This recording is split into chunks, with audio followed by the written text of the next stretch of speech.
የመጽሐፍ ቅዱስ ባለቤት ማን ነው?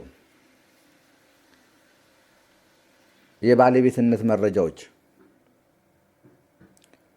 በወቅታችን እያንዳንዱ መጽሐፍ ሲታተም ያዘጋጁን፣ የደራሲውን፣ ያሳታሚውን፣ የማተሚያ ቤቱን፣ የህትመት ጊዜውን፣ የህትመት ቦታውን ስም ይዞ እየወጣ ወይም እየተሰራጨ እንደሆነ ግልጽ ነው።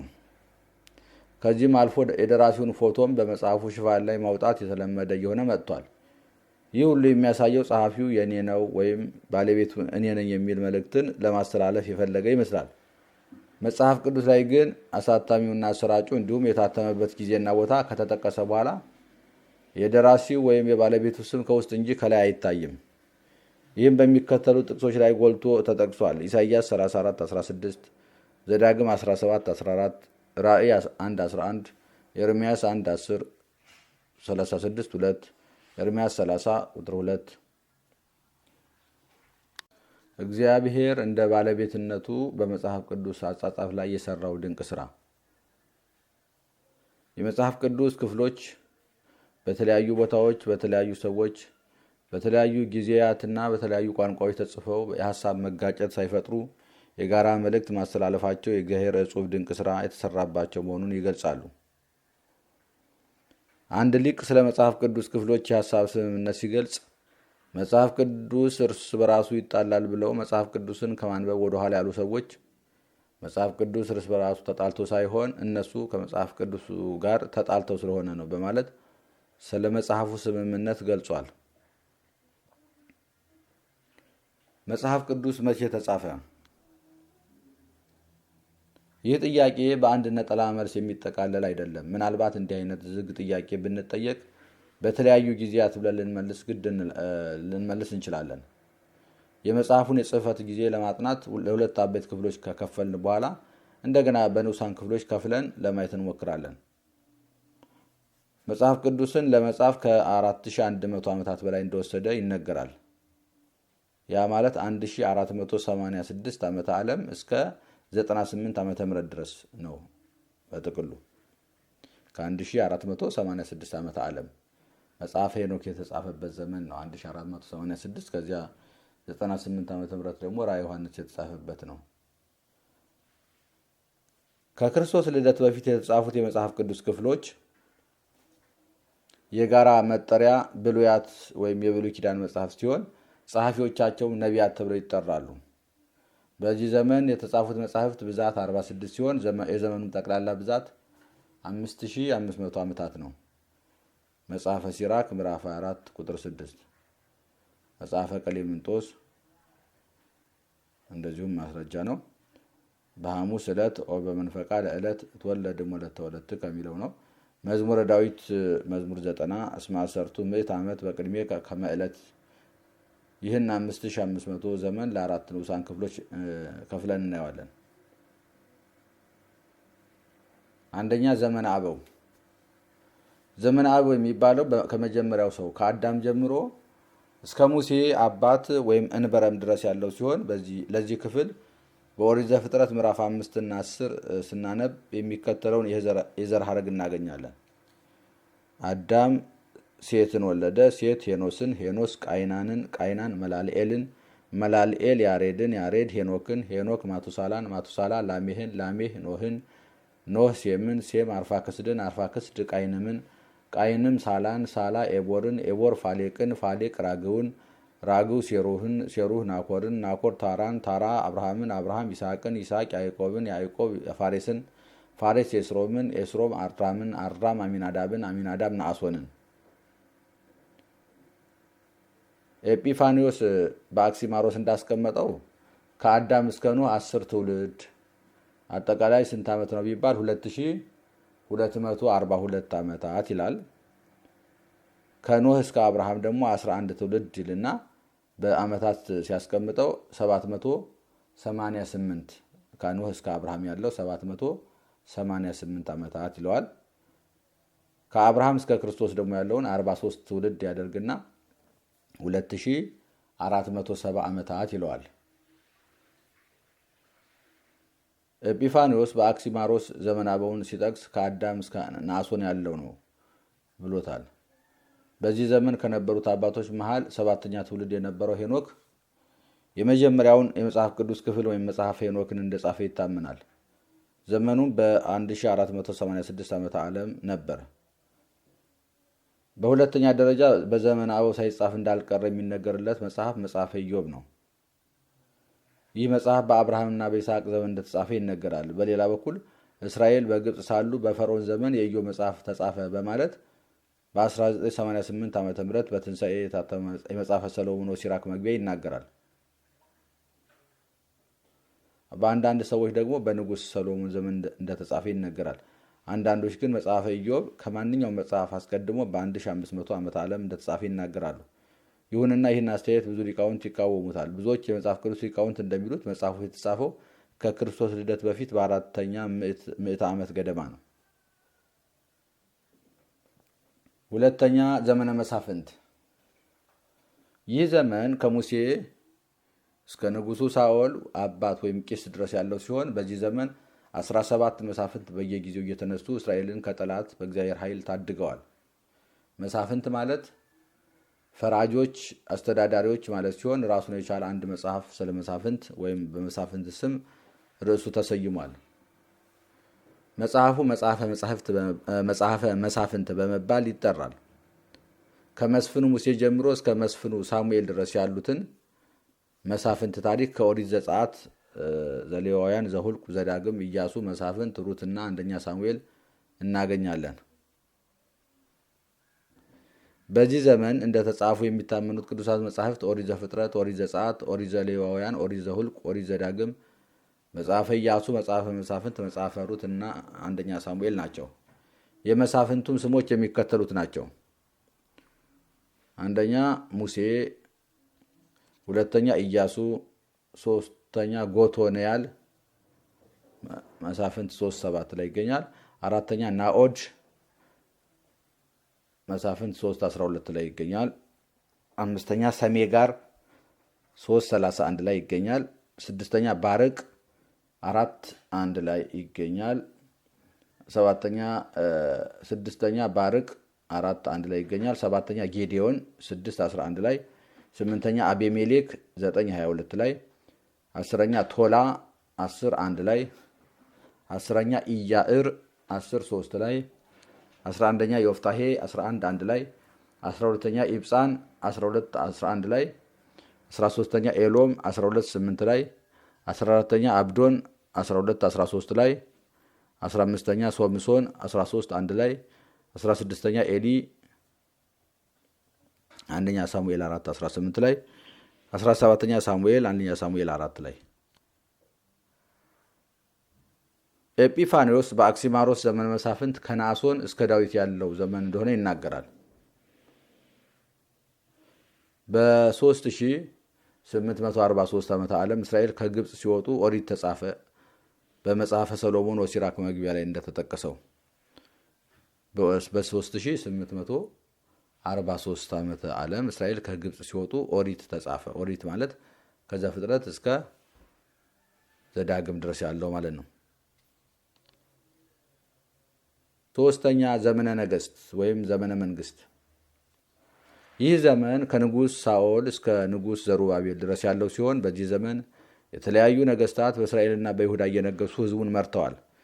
ነገስታቱ የተለያየ አመለካከት ስለነበራቸው አንዴ ወደ እግዚአብሔር ቤት፣ አንዴ ወደ ጣዖት ቤት በመመላለስ ህዝቡን ግራ ያጋቡ ሁሉ ነበሩ። እንደ ንጉሱ አጎንብሱ ነውና ህዝቡም እግዚአብሔርን አንዴ ሲያስደስት፣ አንዴ ደግሞ ሲያሳዝን፣ ሲያስቆጣ ነበር። ስለዚህ ነገስታት የሚተርኩት መጽሐፍት የሚከተሉት ናቸው። አንደኛ ሳሙኤል፣ ሁለተኛ ሳሙኤል፣ አንደኛ ነገስት፣ ሁለተኛ ነገስት፣ አንደኛ ዜና መዋዕል፣ ሁለተኛ ዜና መዋዕል። የነገስታቱንም ስሞች ከአንደኛ ሳሙኤል ጀምረ ስንመለከት የሚከተሉትን እናገኛለን። አንደኛ ሳኦል ሳሙኤል 8:12 አንደኛ ሳሙኤል 8:12 ላይ፣ ሁለተኛ ዳዊት አንደኛ ሳሙኤል 16 ላይ፣ ሶስተኛ ሰሎሞን፣ አራተኛ ሮብዓም፣ አምስተኛ አቢያ።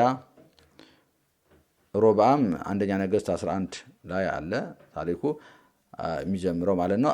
አምስተኛ አቢያ ሁለተኛ ዜና መዋዕል 13 ላይ፣ ስድስተኛ አሳፍ ወይም አሳ አንደኛ ነገስት 15፣ 7ኛ ኢዮሳፍጥ ሁለተኛ ዜና 17 8ኛ ኢዮራም ሁለተኛ ነገሥት 8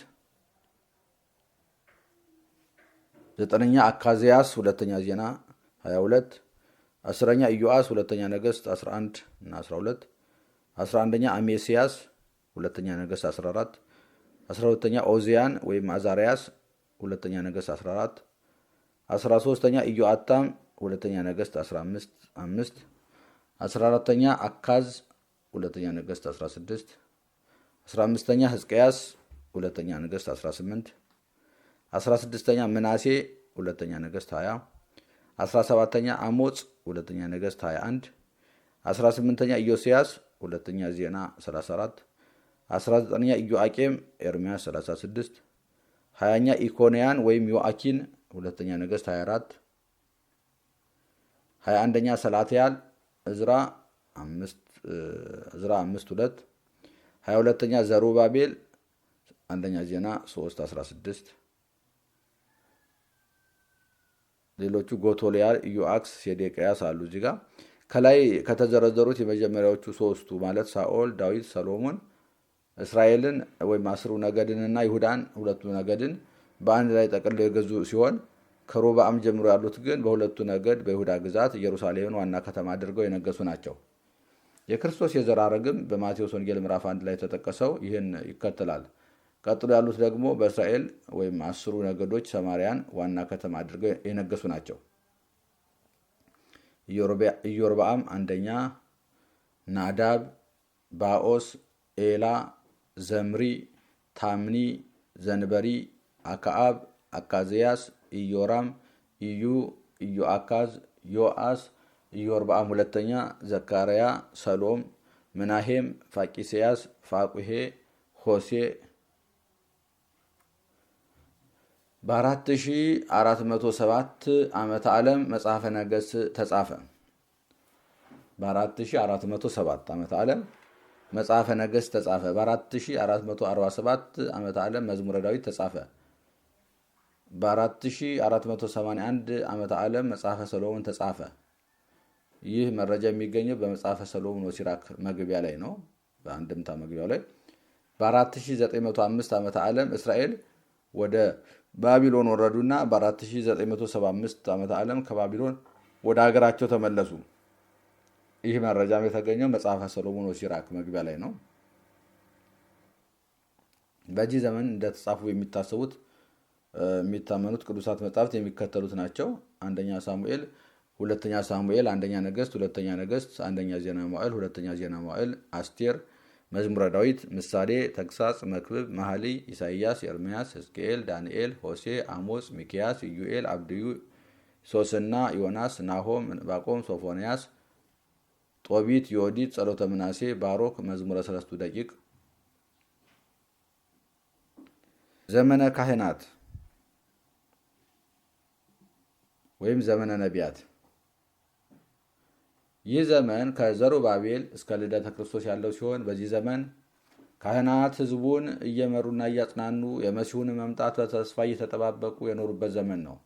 በዚህ ዘመን እንደተጻፉ የሚነገርላቸው ቅዱሳት መጻሕፍት የሚከተሉት ናቸው። ሲራክ፣ ሐጌ፣ ዘካርያስ፣ ሚልክያስ ወዘተ።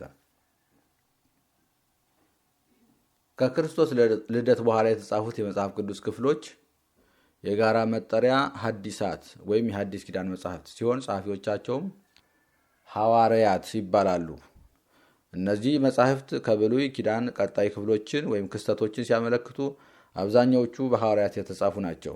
ጥቂቶቹ ደግሞ በሐዋርያት ተከታዮች ወይም ደቀ መዛሙርት ተጽፈዋል። ዘመኑንም ዘመነ ሐዋርያትና ዘመነ ሐዋርያውያን አበው ብለን ልንከፍለው እንችላለን። ምክንያቱም ወንጌላቱ፣ የሐዋርያት ሥራ፣ መልእክታቱና ራእዩ የተጻፉት በሐዋርያት ዘመን ሲሆን እነዚህ ሁሉ እንደተጠናቀቁና እንደጸደቁ በሥርዓት መጻሕፍት ላይ ስለምናገኝ የሥርዓት መጻሕፍት አብዛኛዎቹ በሐዋርያውያን አበው ከሐዋርያት ቀጥለው በመጡ አበው የተጻፉ ይመስላሉ። ይህ ዘመን እንደ ብሉይ ኪዳን ዘመን በንዑሳን ዘመኖች ተከፋፍሎ ቢታይ ግልጽ ሊሆን ከቻለ እንደሚከተለው ልንመለከተው እንችላለን። ክርስቶስ ሲወለድ 1 ዓመተ ምህረት ተብሎ ተነስቶ ሲያርግ 34 ዓመተ ምህረት እንደሆነ ይታወቃል። ከዚህ በኋላ ሐዋርያት ትእዛዙን ለመፈጸም ሲፋጠኑ በመጀመሪያ በቃል ያስተምሩና ወደ ሌላኛው ወንጌል ወዳልደረሰበት ለመሄድ ሲፈልጉ ያስተማሩትን ጽፈው ለደቀ መዛሙርቶቻቸው ይሰጡ ነበር። ከዚያ ሐዋርያት ዘመናቸውን ጨርሰው አገልግሎታቸውን በበቂ ሁኔታ ከሰጡ በኋላ ለደቀ መዛሙርቶቻቸው ያላቸውን ትእዛዝና መመሪያ አስተላልፈው አለፉ። እነዚህ ደቀ መዛሙርት ሐዋርያውያን አበው ይባላሉ። ከእነዚህም አባቶች ታዋቂዎቹ ቀሌምንጦስ፣ አቡሊካሪዮስ፣ በርናባስ፣ አግናጢዮስ፣ ፓፒያስ ወዘተ ናቸው። እነዚህም በተራቸው ምዕመናንን በመምከርና በማጽናናት አንዳንድ ምክራዊ መጻሕፍትን ጽፈው ለደቀ መዛሙርቶቻቸው አስተላልፈው አለፉ። እነዚህ አባቶች በሐዋርያት ጊዜ ማለት ከአንደኛው ምዕተ ዓመት ጀምሮ የነበሩ፣ በሁለተኛው ምዕተ ዓመት የነበሩ የሚሰሩ ናቸው። በመቀጠል የእነዚህ ደቀ መዛሙርት የሆኑ ነገር ግን እንደ ዘመኑ ሆነው በዘመኑ ለሚቀርቡት ጸረ ክርስቲያናዊ አስተያየቶች ምላሽ ለመስጠት የሚፋጠኑ ሆኑ። ስማቸው ወይም መጠሪያቸው አቃቢያነ እምነት ተባለ ወይም አቀብተ እምነት ተባለ። ትርጉሙም የእምነት ጠበቃዎች ወይም ጠባቂዎች እንደማለት ነው። የጊዜውን ፍልስፍና ተጠቅመው በወቅቱ ለተነሱ ጥያቄዎች መልስ ለመስጠት የተለያዩ መጻሕፍትን ጽፈዋል። ከእነዚህ መካከል ዋና ዋናዎቹ እና ጥቂቶቹ ቆድራቶስ፣ አርስታይደስ፣ ሜሊቶስ፣ ሚሊቲያደስ፣ አቴናጎራስ፣ ቴዎፍሎስ አንጾኪያ፣ ታቲያን፣ ጁስቲን ማርቲር ወዘተ ናቸው። ሰማዕቱ ጁስቲን ማለት ነው። ጁስቲን ማርቲር። እነዚህ ሰዎች ከ120 እስከ 220 ዓመተ ምህረት ባለው ዘመን የነበሩ ወይም የሰሩ ናቸው። በሶስተኛው ምዕተ ዓመት ቤተክርስቲያን ደህና ሁና ተቋቁማ በስርዓቷ መሰረት አምልኮቷን ስትፈጽም ትገኝ ነበር። በዚህ ጊዜ የቴዎሎጂ ትምህርት ያልተስፋፋ፣ የዶክትሪንም አንቀጾች ያልተወሰኑ በመሆናቸው ብዙዎች አባቶች ሰፋ አድርገው ከመጻፋቸው የተነሳ የሃይማኖት ሕጸጽ እየተገኘባቸው የተወገዙ ይገኛሉ። ለምሳሌ አርጌንስ በ254 ዓ.ም፣ ጠርጡሊያን ከ220 እስከ 240 ዓ.ም። ጽሑፋቸው ካልተወገዙት መካከል ደግሞ ጎርጎሮስ፣ ኒዮቂሳሪያስ፣ ዲዮናሲዮስ ዘእስክንድርያ፣ ሂፖሊቶ አቡሊዲስ፣ ቁጵሪያኖስ ወይም ኪፕሪያኖስ ወዘተ ናቸው። በመቀጠል ከ312 ዓ.ም ጀምሮ ለቤተክርስቲያን ወርቃማ የስብከት ዘመን መጣላት። ይህ ዘመን ክርስትናው በየአቅጣጫው የተስፋፋበት፣ ነገር ግን በዚያው ልክ ኑፋቄው፣ ጥርጥሩ፣ ክህደቱ የተስፋፋበትና ጎልቶም የታየበት ጊዜ ነበር። አውሳቢዮ ዘቂሳርያ፣ ታላቁ እንጦንስ፣ ቅዱስ አትናቴዎስ መቃርስ፣ ኤፍሬም ሶርያዊ ሶስቱ የቀጰዶቅያ አባቶች ወይም ቀጰዶቃውያን ማለት ባስልዮስ ዘቂሳርያ፣ ጎርጎሮስ ዘእንዚናዙ፣ ዮሐንስ አፈወርቅ ወዘተ የተነሱበት ዘመን ነበር። መጽሐፍ ቅዱስ በየት ሀገር ተጻፈ? የመጽሐፍ ቅዱስ የተለያዩ ክፍሎች በተለያዩ ቦታዎች እንደተጻፉት በጥቅሉ ከዚህ በፊት አይተናል። ነገር ግን ተንተን አድርጎ ለማወቅ የሚፈልግ ሰው ጠቅላላ መጽሐፍ ቅዱስ በከነአንና ከከነአን ወይም ከእስራኤል ውጭ የተጻፈ መሆኑን ማወቅ ይኖርበታል። በከነአን የተጻፉ የመጽሐፍ ቅዱስ ክፍሎች እነዚህ መጽሐፍት የሚከተሉት ናቸው። መጽሐፈ ኢያሱ፣ መጽሐፈ መሳፍንት፣ መጽሐፈ ሩት፣ አንደኛና ሁለተኛ ሳሙኤል ወዘተ ናቸው። ከከነአን ውጭ የተጻፉ የመጽሐፍ ቅዱስ ክፍሎች ደግሞ ለምሳሌ የኦሪት መጻሕፍት በሲና ምድረ በዳ፣ መጽሐፍ አስቴር በፋርስ፣ ትንቢተ ዳንኤል በባቢሎን፣ ቆላሲስ በሮሜ፣ ዮሐንስ ራእይ በፍጥሞ ደሴት፣ መጽሐፍ ዮዲት በፋርስ ወዘተ። መጽሐፍ ቅዱስ በምንኛ ቋንቋ ተጻፈ? ከዚህ በፊት መጽሐፍ ቅዱስ በመጀመሪያ በተለያዩ ቋንቋዎች እንደተጻፈ ተጠቅሷል። በተለያዩ ሲባል ደግሞ በጥንቱ ጊዜ ስነ ጽሑፍ የዳበረባቸው ቋንቋዎችን ይመለከታል። ለመጽሐፍ ቅዱስ በመጀመሪያ መጻፊያነት እንዳገለግሉ የሚታወቁት ጥንታውያን ቋንቋዎች ዕብራይስጥ፣ አራማይክ፣ ግሪክ፣ ሮማይስጥ፣ ላቲን እና ሱርስት ናቸው። ሮማይስጥ ማለት በሌላ ቋንቋ ላቲን ነው እና ሱርስት ናቸው። በእነዚህ ቋንቋዎች የተጻፉትን ልዩ ልዩ የመጽሐፍ ቅዱስ ክፍሎች እንመለከታለን። አብዛኛዎቹ የብሉይ ኪዳን መጽሐፍት የተጻፉት በዕብራይስጥ ሲሆን ትንቢተ ዳንኤል የተጻፈው ግን በአራማይክ ቋንቋ ነው። የሐዲስ ኪዳን መጽሐፍት በዕብራይስጥ ከተጻፈው ከማቴዎስ ወንጌልና በሮማይስጥ ወይም ላቲንኛ ከተጻፈው ከማርቆስ ወንጌል ውጪ የተቀሩት የተጻፉት በዘመኑ የአብዛኛው ሕዝብ መነጋገሪያ በነበረው በጽር ወይም ግሪክ ቋንቋ ነበር። 8ቱ የሥርዓት መጽሐፍት በመጀመሪያ የተጻፉበት እናት ቋንቋ ሱርስት ወይም የሶሪያ ቋንቋ ነው። ዕብራይስጥ፣ አረብኛ፣ ሱርስት፣ አራማይክና ግዕዝ ይመሳሰላሉ። አይሁድ ጌታችንን ከሰቀሉት በኋላ ኢየሱስ ናዝራዊ ንጉሥ አይሁድ የሚለውን አረፍተ ነገር የጻፉት እንደሆነ አንደኛው በዕብራይስጥ ሲሆን የሀገሬው ሰው ቋንቋ በመሆኑ፣ ሁለተኛው ሮማይስጥ ወይም ላቲን ሲሆን በወቅቱ ሮማውያን እስራኤልን ያስተዳድሯት ስለነበር፣ ሶስተኛው ግሪክ ወይም ጽር መሆኑ ግን በወቅቱ በሰፊው የሚነገር ቋንቋ ስለነበር ነው። የዮሐንስ ወንጌል ምዕራፍ 19 ቁጥር 20 ይመልከቱ። በዕብራይስጥ የተጻፉ የመጽሐፍ ቅዱስ ክፍሎች። ዕብራይስጥ የዕብራውያን ቋንቋ ማለት ነው። በመጽሐፍ ቅዱስ የከነዓን ቋንቋ፣ የአይሁድ ቋንቋ ወይም ዕብራይስጥ ተብሎ ይጠራል። ኢሳይያስ 19:18፣ ሁለተኛ ነገሥት 18:26፣ ዮሐንስ 5:2። ከብሉይ ኪዳን ጸሐፊዎች ዘመን ወዲህ ቀስ በቀስ በጊዜ ብዛት የዕብራይስጥ ቋንቋ ዘመን ያመጣቸው ቃላት ተጨምሮ ይለዋወጥ እንጂ ጥንት የተነገረውና ዛሬ የሚነገረው ቋንቋ አንድ መሆኑ አልቀረም። አጻጻፉ ከቀኝ ወደ ግራ ነው። ፊደሎቹ 22 ናቸው። በተጨማሪም ለድምፅ ሰጭነት በተለመደ አይነት አነባበብና አጠራር የተለያዩ ነጥቦች በአይሁድ ሊቃውንት ተጽፈዋል። ከነዚህ ሌላ በቅዱሳት መጻሕፍት የዜማ ምልክቶች ወይም ነጥቦች ተጨምረው ሊጻፉ ይችላሉ። አንዳንድ ጥሬ ቃላት ከዕብራይስጥ ወደ ግዕዝና ወደ አማርኛ ገብተዋል። ለምሳሌ አሜን፣ መና፣ ሃሌሉያ፣ ሰይጣን የዕብራይስጥ ቃላት ናቸው። የዕብራይስጥ ፊደላት ከአሌፍ እስከ ታው ድረስ በጠቅላላ አሌፋት ይባላሉ። አልፎ አልፎ በዕብራይስጡ ብሉይ ኪዳን ጸሐፊዎች አንደኛውን መስመር በአሌፍ ፊደል፣ ሁለተኛውን በቤት ፊደል፣ ሶስተኛውንም በጋሜል ፊደል ወዘተ እንዲነሳ አድርገዋል። ለምሳሌ መዝሙር 119 እና ሰቆቃወ ኤርምያስ ምዕራፍ 1-5። ፊደሎቹ የዕብራይስጥ የሚከተሉት ናቸው። አሌፍ፣ ቤት፣ ጋሜል፣ ዳሌጥ፣ ሄይ፣ ዋው፣ ዛይ፣ ሄት፣ ጤት፣ ዮድ፣ ካፍ፣ ላሜድ፣ ሜም፣ ኑን፣ ሳምኬት፣ ኤ፣ ፌ፣ ጻዴ፣ ቆፍ፣ ሬስ፣ ሳን፣ ታው። ለህትሞች በእነዚህ ፊደላት ይጠቀማሉ። የእጅ ጽሑፉና ጥንታዊው የፊደል መልክ በመጠኑ ከዚህ ይለያል።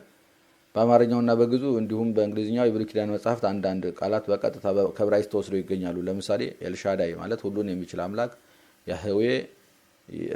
ያህዌ ይሬኢ እግዚአብሔር ያያል፣ መሪባ ጡብ ቤቴል የእግዚአብሔር ቤት፣ መሃናይም የሁለት ሰራዊት ሰፈር፣ ኤቤንኤዘር እግዚአብሔር ረድቶናል፣ ጸባኦት የኃያላን ጌታ። በዚህ ቋንቋ በመጀመሪያ እንደተጻፉ የሚነገርላቸው ቅዱሳት መጻሕፍት የሚከተሉት ናቸው። ኦሪት ዘፍጥረት፣ ዘጸአት፣ ዘሌዋውያን ወዘተ። በአራማይክ የተጻፉ የመጽሐፍ ቅዱስ ክፍሎች። አራማይክ የአራማውያን ወይም የአራም ሰዎች ቋንቋ ማለት ነው። በኦሪት ዘፍጥረት 10:22 ላይ የተጠቀሱ ናቸው። በመጽሐፍ ቅዱስ የሶሪያ ቋንቋ ተብሎ ይጠራል። ሁለተኛ ነገሥት 18:26 ላይ መረጃ አለ። አይሁድ ከምርኮ ከተመለሱ በኋላ ከዕብራይስጥ ይልቅ በአራማይክ ይጠቀሙ ስለነበር እዝራ የእግዚአብሔርን ሕግ በዕብራይስጥ ሲያነብ ሳለ ወደ አራማይክ እንዲተረጎም ያደረገ ይመስላል። በክርስቶስም ዘመን አራማይክ በእስራኤል ሀገር ነዋሪዎች ዘንድ የተለመደ ቋንቋ ነበር። በብሉይ ኪዳን ዳንኤል 2:4-7፣ እዝራ 4:8፣ ኤርምያስ 10:11 በአራማይክ ተጽፏል። መጽሐፈ ሄኖክ በአራማይክ ተጽፎ ነበር የሚሉም አሉ። በአዲስ ኪዳን አንዳንድ የአራማይክ ቃላት ከግሪክ ትርጓሜያቸው ጋር ተጽፎ ይገኛሉ። ማራናታ የአራማይክ ቃል ነው። ትርጉሙም ጌታ ሆይ ና ማለት ነው። የአራማይክ ፊደልና አጻጻፍ እንደ ዕብራይስጥ ነው። የጌታና የሐዋርያት ቋንቋ አራማይክ ነበር። ከጌታችን ልደት ወዲህ ኑንክሉስና ዮናታን የተባሉ የታወቁ የአይሁድ ሊቃውንት ብሉይ ኪዳንን ወደ አራማይክ ቋንቋ መልሰዋል። በግሪክ ወይም ጽር የተጻፉ የመጽሐፍ ቅዱስ ክፍሎች። ግሪክ የግሪካውያን ቋንቋ መለስ ሲሆን በግዕዙ መጽሐፍ ቅዱስ ላይ ጽር ይለዋል። በአማርኛም ግሪክ ተብሎ ይጠራል። ከክርስቶስ ልደት በፊት የግሪክ ስልጣኔ በብዙ ሀገሮች ተስፋፍቶ የነበረና የግሪክ ቋንቋ በሜዲትራኒያን ባህር ዙሪያ ላሉት ሕዝቦች የጋራ መገናኛ ቋንቋ ሆነ። የጌታችንና የሐዋርያት ቋንቋ አራማይክ ስለሆነ አራቱ ወንጌላውያን ጌታ በአራማይክ የተናገረውን ቃል ወደ ግሪክ ተርጉመው ጽፈውታል። የብሉይ ኪዳን መጻሕፍት ከዕብራይስጥ ወደ ግሪክ በሰባ ሊቃናት በበጥሊሞስ ዘመነ መንግስት ተተርጉመው ስለነበር በአክሱም መንግስት የግሪክ ስልጣኔ ተስፋፍቶ ነበርና አያሌ የግሪክ ቃላት ወደ ግዕዝና ወደ አማርኛ ገብተዋል። ለምሳሌ ጠረጴዛ፣ ጳጳስ፣ ጰራቅሊጦስ፣ ኢትዮጵያ የግሪክ ቃላት ናቸው። የግሪክ ቋንቋ ከግራ ወደ ቀኝ የሚጻፍ ሲሆን ፊደላቱም 24 ናቸው። ከነዚህ መሃል 17ቱ ተነባቢዎች፣ 7ቱ አናባቢዎች ናቸው። በግሪክ ቋንቋ ድርብ አናባቢዎች የሚባሉም አሉ። ፊደላቱ የሚከተሉት ናቸው። አልፋ፣ ቢታ፣ ጋማ፣ ዴልታ፣ ኤፕሲሎን፣ ዚታ፣ ኢታ፣ ቲታ፣ ዮታ፣ ካፓ፣ ላምዳ፣ ሚ፣ ኒ፣ ክሲ፣ ኦሚክሮን፣ ፒ፣ ሮ፣ ሲግማ፣ ታው፣ ኢፕሲሎን፣ ፊ፣ ሂ፣ ፕሲ፣ ኦሜጋ። በሮማይስጥ ወይም ላቲን የተጻፉ የመጽሐፍ ቅዱስ ክፍሎች። ሮማይስጥ የሮማውያን ቋንቋ ማለት ነው። ጌታችን በምድር ሳለ የመንግስት ቋንቋ ስለነበረ በጌታችን መስቀል ላይ የተጻፈው ጽሕፈት በሮማይስጥ ቋንቋ ነበር። ፊደሉ የእንግሊዝኛን ፊደል ይመስላል። ብዙዎች የሮማይስጥ ቃላት በትውስት መልክ ወደ ግሪክ ገብተው በአዲስ ኪዳን ይገኛሉ። ጥቂቶችም ከግሪክ ወደ ግዕዝና ወደ አማርኛ ገብተዋል። ለምሳሌ ዲናር የሮማይስጥ ቃል ነው። የማርቆስ ወንጌል በሮማይስጥ ቋንቋ ተጽፏል። ይህም በወቅቱ በሰፊው ይነገር የነበረ ቋንቋ በመሆኑ ነው። ሉቃስ 23:38፣ ዮሐንስ 19:20 ይመልከቱ። በሱርስት የተጻፉ የመጽሐፍ ቅዱስ ክፍሎች። ሱርስት የሶርያውያን ቋንቋ ነው። ሁለተኛ ነገሥት 18:26። የሱርስት አጻጻፍ ከቀኝ ወደ ግራ ነው። ሱርስት የሶርያውያን ቋንቋ ነው። ሁለተኛ ነገሥት 18:26፣ ዕዝራ 4:7፣ ኢሳይያስ 36:11፣ ዳንኤል 2:4። የሱርስት አጻጻፍ ከቀኝ ወደ ግራ ነው። ፊደሉም በመጠኑ የዕብራይስጥንና የአረብኛን ፊደል ይመስላል። ከመጽሐፍ ቅዱስ ክፍል የሥርዓት መጻሕፍት የሚባሉት በሱርስት ቋንቋ እንደተጻፉ ይነገራል።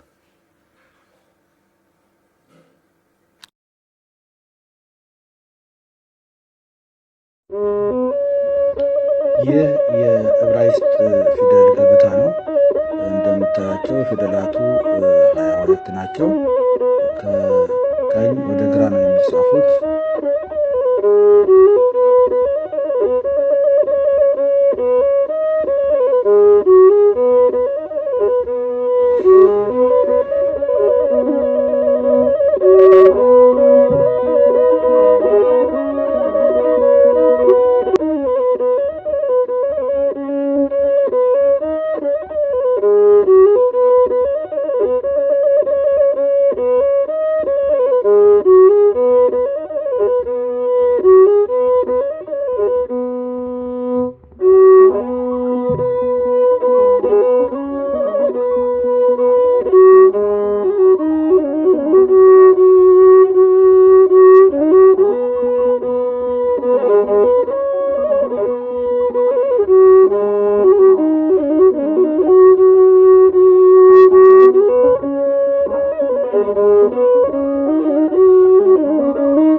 በዚህ ብቻ አይበቃም፣ ተርጓሚ ያሻዋል። በዚህ ብቻ አይበቃም፣ ተርጓሚ ያሻዋል።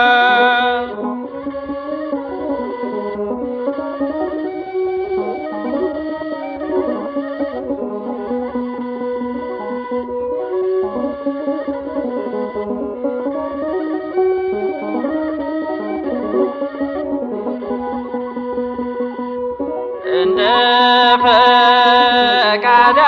ፈቃዳችን ብንተረጉመው እንደ ፈቃዳችን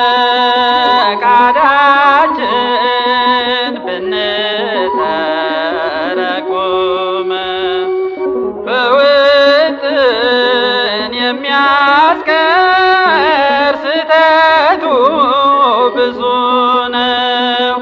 በውጥን የሚያስቀር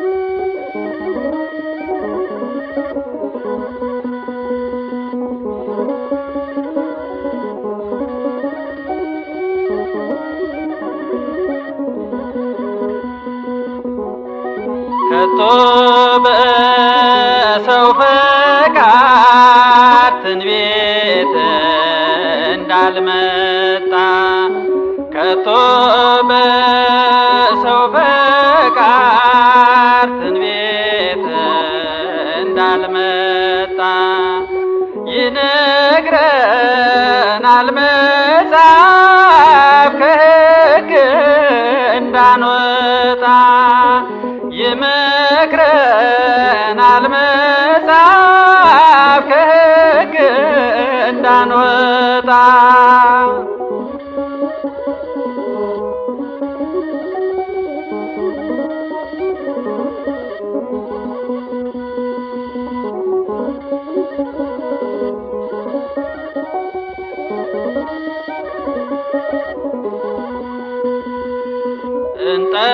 እንጠይቅ መምህራን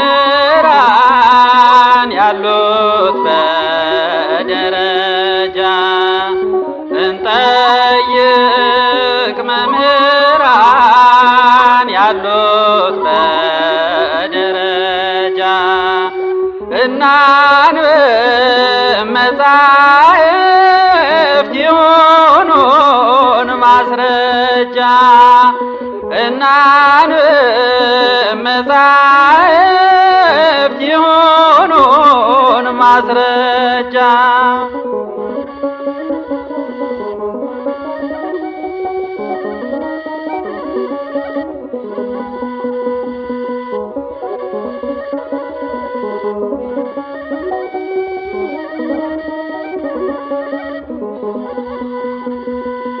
መጽሐፍ ቅዱስን ሁሉም ያነበዋል ምዕራፍና ቁጥሩ ሁሉም ይጠቅሰዋል። በዚህ ብቻ አይበቃም ተርጓሚ ያሻዋል። በዚህ ብቻ አይበቃም ተርጓሚ ያሻዋል።